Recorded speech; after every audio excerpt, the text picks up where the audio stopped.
Assalamualaikum warahmatullahi taala wabarakatuh. Hari ini kita akan belajar berkaitan dengan pelajaran 9 bahagian hadis yang bertajuk Mungkar Dicegah Hidup Berkat.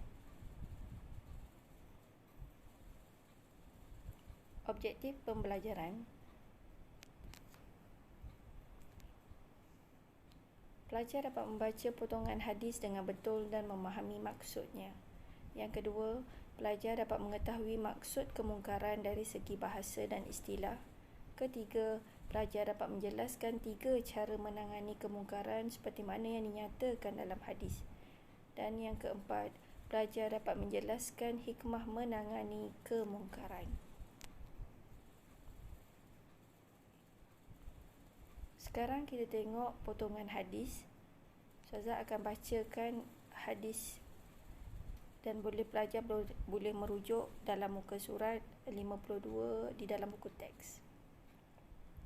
An Abi Sa'id Al-Khudri radhiyallahu anhu qala sami'tu Rasulullah sallallahu alaihi wasallam yaqul man ra'a minkum munkaran falyughayyirhu bi yadihi fa in lam yastati' fa bi lisanihi fa in lam yastati' fa bi qalbihi wa dhalika adhaful iman. Rawahul Muslim. Maksudnya, daripada Abu Sa'id Al-Khudri radhiyallahu anhu, beliau berkata, aku mendengar Rasulullah sallallahu alaihi wasallam bersabda, sesiapa di kalangan kamu yang melihat kemungkaran, hendaklah dia mengubah dengan tangan. Sekiranya tidak mampu, hendaklah mengubahnya dengan lidah. Sekiranya tidak mampu mengubah dengan lidah, hendaklah dia mengubah dengan hati. Dan mengubah dengan hati adalah selemah-lemah iman.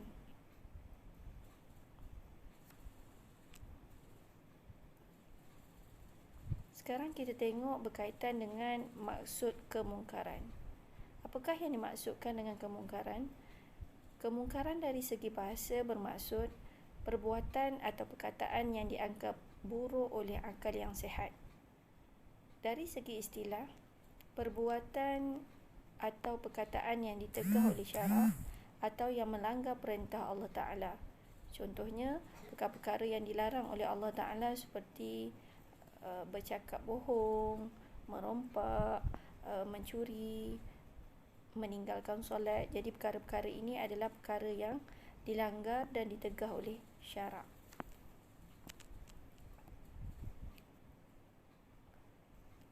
Seterusnya kita akan tengok berkaitan dengan apakah cara menangani kemungkaran ataupun bagaimanakah cara menangani kemungkaran. Berdasarkan hadis yang Ustazah bacakan tadi, kita dapat 3 cara menangani kemungkaran. Yang pertama iaitu kita menangani kemungkaran dengan cara tangan. Yang kedua dengan cara lisan, dan yang ketiga dengan cara hati. Okey, kita akan tengok satu persatu pendetailan tentang bagaimanakah cara mencegah kemungkaran dengan tangan, dengan lisan dan dengan hati.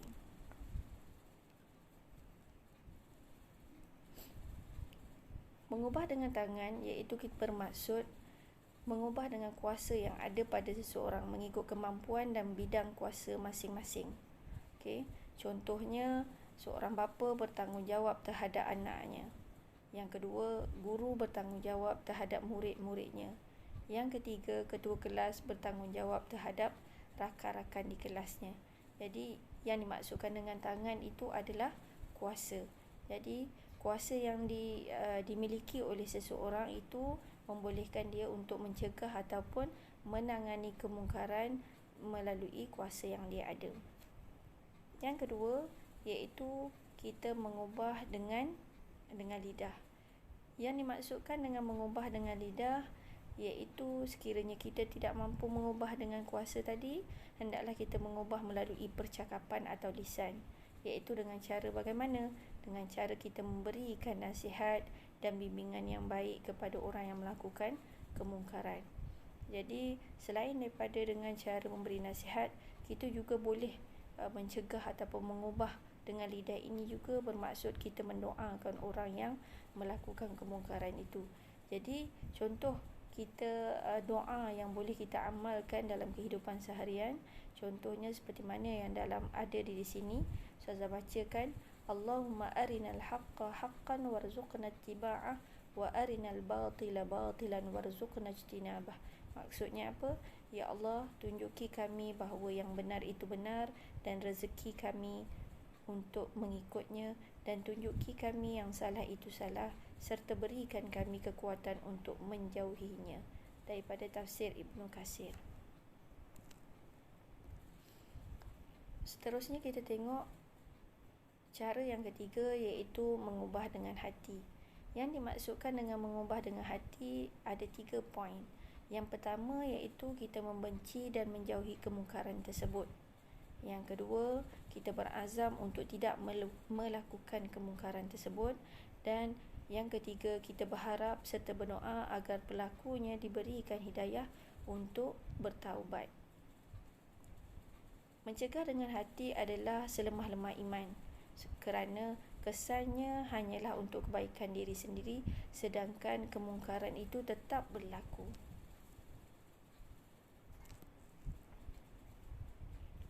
Sekarang kita tengok apakah hikmah menangani kemungkaran.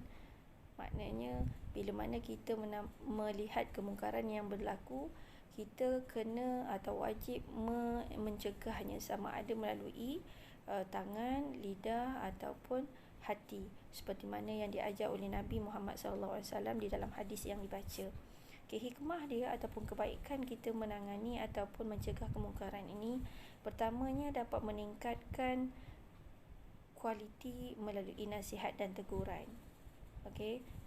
Yang kedua, dapat mewujudkan masyarakat yang harmoni, kerana manusia ataupun masyarakat sekeliling sentiasa bersikap prihatin. Dan yang ketiga, negara akan menjadi aman dan sejahtera kerana mendapat keredaan Allah Subhanahu Wa Taala. Seterusnya, kita akan lihat apakah pengajaran yang boleh kita dapat daripada hadis yang kita belajar hari ini. Yang pertama, pengajarannya ialah kita hendaklah mencegah kemungkaran dengan kuasa dan kemampuan yang ada, seperti mana menguatkuasakan undang-undang dan peraturan. Kalau awak tengok dalam slide ini, kenapa ada diwarnakan kalimah-kalimah ataupun perkataan dengan warna merah dan dan berwarna hijau? Kerana bila mana ada soalan melibatkan pengajaran hadis, maka perlulah ada ayat yang membentuk ayat saranan, iaitu kita hendaklah. Sebab itulah ayat ini diwarnakan merah. Dan dalam ayat saranan itu, dalam pengajaran itu perlulah ada huraian. Huraian itu perlu ada kata-kata ataupun perkataan-perkataan yang menghuraikan, iaitu contohnya perkataan seperti, perkataan agar, untuk, kerana dan sebagainya. Jadi perkataan yang Ustazah warnakan ini adalah untuk menerangkan tentang poin-poin penting bila mana kita hendak menulis ayat yang berkaitan dengan pengajaran. Yang seterusnya adalah umat Islam mestilah menangani kemungkaran secara lisan dan tulisan, seperti nasihat dan teguran yang membina. Yang ketiga, kita hendaklah membenci kemungkaran di dalam hati dan berusaha untuk menjauhinya agar ia tidak akan berleluasa. Sekarang kita akan beralih kepada soalan kebat. Di dalam peperiksaan ataupun dalam soalan, ada satu soalan yang berunsurkan kemahiran berfikir aras tinggi. Biasanya dia akan datangkan beberapa situasi dan pelajar dikehendaki memberikan pandangan ataupun hujah-hujah tertentu berdasarkan situasi tersebut. Contoh saya berikan di sini adalah situasinya, tugas mencegah kemungkaran di sekolah hanya tugas guru disiplin sahaja. Jadi soalan dia adalah, huraikan hujah anda bagi menolak pendapat tersebut. Jadi pernyataan ini, adakah kita setuju atau tidak? Jadi kalau kita tidak setuju, kita kena berikan hujah dan huraian yang menjelaskan kenapa kita menolak pernyataan tersebut. Jadi di sini Ustazah berikan contoh jawapan, iaitu apa? Tugas mencegah kemungkaran di sekolah adalah tanggungjawab bersama. Ini jawapan dia, tanggungjawab bersama. Dia punya huraian dia ialah kerana kemampuan guru disiplin adalah terhad. Okey, sebab mencegah kemungkaran ini tidak tertumpu kepada guru disiplin, sebab guru disiplin masanya terhad. Hal ini kerana ayat ataupun penanda wacana di sini, hal ini kerana ini adalah petanda ataupun tanda untuk kita menghuraikan jawapan. Hal ini kerana guru disiplin tidak mampu untuk berada di mana-mana sahaja dan pada bila-bila masa. Oleh itu, ini adalah sebagai clue untuk kesimpulan. Oleh itu, setiap warga sekolah perlu bekerjasama dalam usaha mencegah kemungkaran. Kesannya sekolah akan menjadi lebih terkawal dan selamat. Ini contoh soalan ataupun contoh jawapan bagi soalan kebat yang meminta kita menghuraikan ataupun memberikan hujah berdasarkan situasi yang diberi. Okey. Yang seterusnya adalah apakah tugasan ataupun aktiviti anda pada hari ini?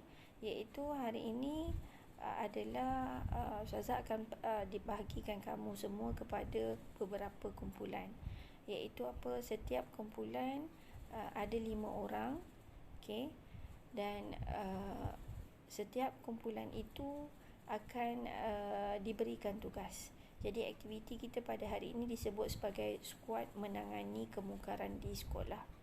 Jadi setiap kumpulan ini perlu memberikan nama kumpulan dan ketua kumpulan. Apa tugasan yang perlu awak ataupun kumpulan lakukan ialah, pertama, kenal pasti sekurang-kurangnya 3 ataupun sekurang-kurangnya 1 kemungkaran pun tak apa, ataupun kesalahan yang dilakukan oleh murid sekolah yang ingin dicegah. Jadi kumpulan ini ataupun kita panggil skuad ini, dia kena kenal pasti apakah dia kemungkaran ataupun kesalahan yang dilakukan oleh murid di sekolah dan yang skuad ni nak cegah.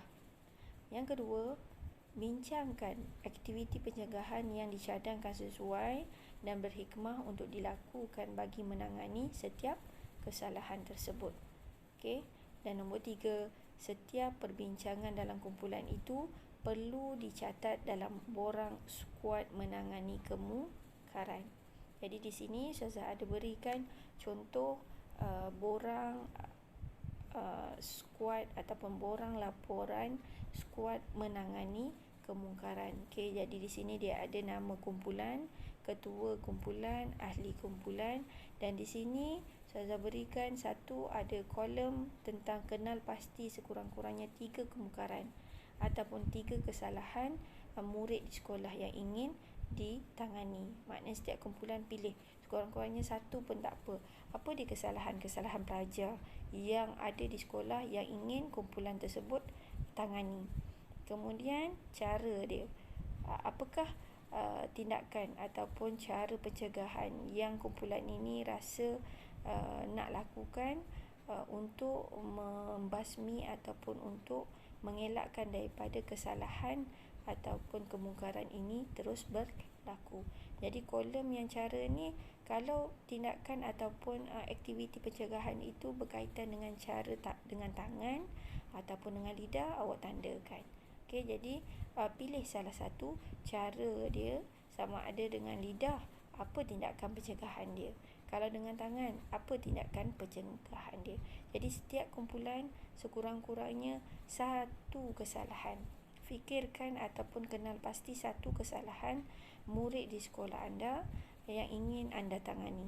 Jadi dalam kumpulan itu kena bincangkan dan apa cara ataupun aktiviti pencegahan yang boleh dilakukan untuk membasmi kemungkaran tersebut. Jadi diharap semua pelajar dapat faham apa pelajaran kita pada hari ini, iaitu berkaitan dengan mencegah kemungkaran dan apa tugasan yang perlu anda lakukan. Dan setelah siap, setiap ahli kumpulan bolehlah share ataupun kongsikan hasil laporan skuad menangani kemungkaran ini di dalam grup supaya setiap kumpulan-kumpulan yang lain boleh melihat hasil kumpulan masing-masing. Sekian, wabillahi taufiq wa hidayah. Wassalamualaikum warahmatullahi wabarakatuh.